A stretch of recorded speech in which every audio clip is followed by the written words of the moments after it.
Mimi sikujua ni kiumbe gani. Mara ghafla akaja mwenyekiti akaniambia kuwa mtoto wake amepata matatizo.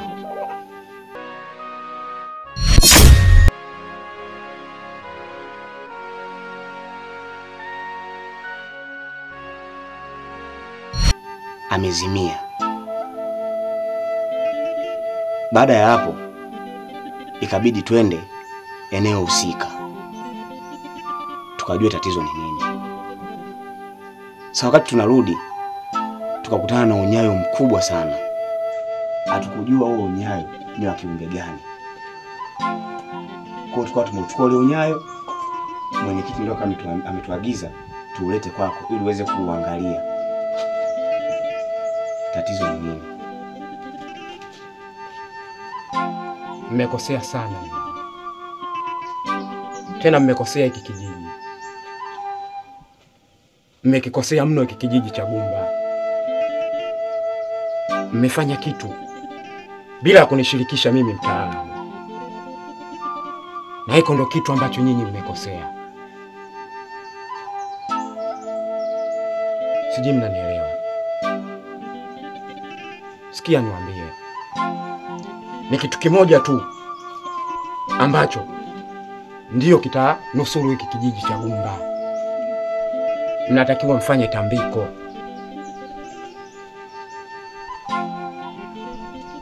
Na hili tambiko ndiyo kitanusuru hiki kijiji cha Gumba. Bila ya hivyo kila mwana kijiji hapa atakufa. Kwa sababu mmekosea sana masharti. Na kitu ambacho mmekosea, mvokiona yuko kiumbe, amjaja kunishirikisha mimi kama mtaalamu wa hiki kijiji. Nisikilizeni niwaambie. Kuna kitu nahitaji niwaambie. Na mnisikilize vizuri sana. Kila mwana kijiji wa hapa Gumba ni lazima akafanye tambiko. Na tambiko lenyewe sio la kelele. Tambiko la kimya kimya, bila ya kupiga kelele. Tambiko ni tambiko ndio linatakiwa lifanyike. Tambiko la kimya kimya. Hivyo kidogo ndio kinaweza kunusuru hiki kijiji. Bila hivyo kila mwana kijiji atakufa kama nilivyowaambia. Sasa basi, naomba muondoke.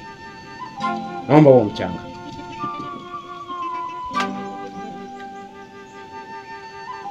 Na sihitaji niwapeleke hata Kilingeni. Kwa utaalamu wangu nishajua tatizo kubwa. Na kama nilivyoagiza ndio mnatakiwa mkafanye. Endeni. Sawa mtaalamu, tumekuelewa. Endeni.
Mwenyekiti, nakusikia. Kila baada ya siku matatizo yanazidi katika kijiji chetu. Nafahamu hilo. Nadhani unafahamu. Wadogo zangu walikuja wanalalamika kuwa wamepata tatizo. na wewe pia ukaniambia mtoto wako amepata tatizo, na chanzo cha matatizo haya wewe unamfahamu, ni shemeji yako. Kwa hiyo mwenyekiti, si tumekuja kwa sababu ya swala moja tu. Tunahitaji shemeji yako tumtoe kafara ili matatizo yaweze kuisha katika hichi kijiji. Kwa nini tusimfukuze kijijini? Tumfukuze? Toke. Aondoke ili situbaki tunateketea katika hichi kijiji, wakati mwenye chanzo cha matatizo ni yeye. Haiwezekani mwenyekiti. Ili tumalize tatizo inabidi atolewe kafara ili mizimu iweze kutulia. Bila hivyo tutateketea wote, tutaisha. Sawa. Kama ni hivyo, sawa, hamna shida. Kamtafuteni popote mnapompata, tukamfanyia hicho kitu. Mmemsikia? Ndio, mmesikia. Sasa jamani, hatuna muda wa kupoteza. Sasa hivi tuanze balaa. Atakuje.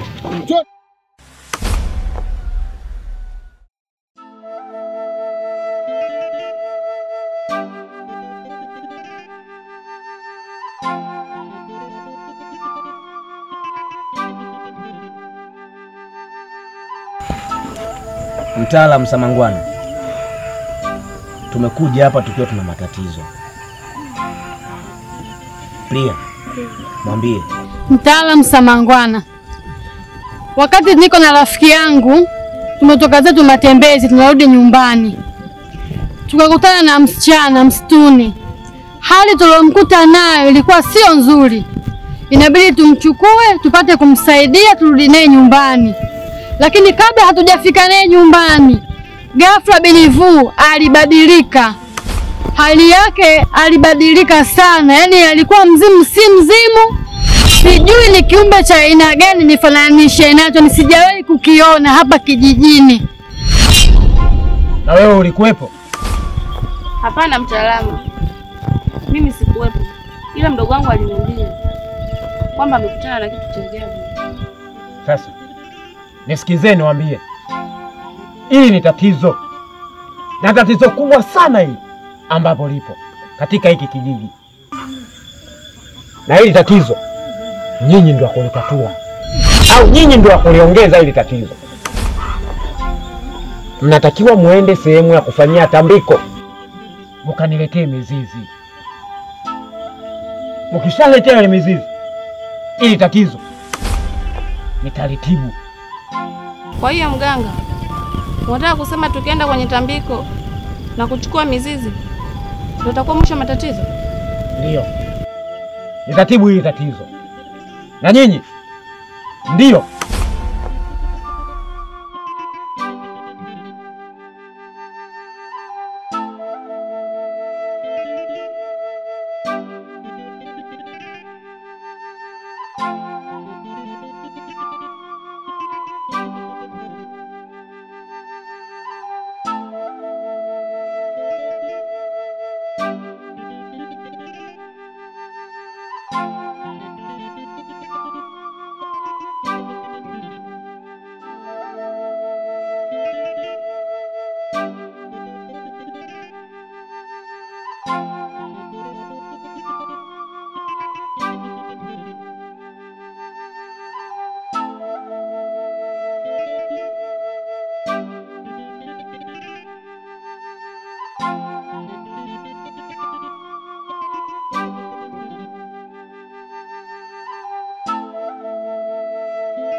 kaka.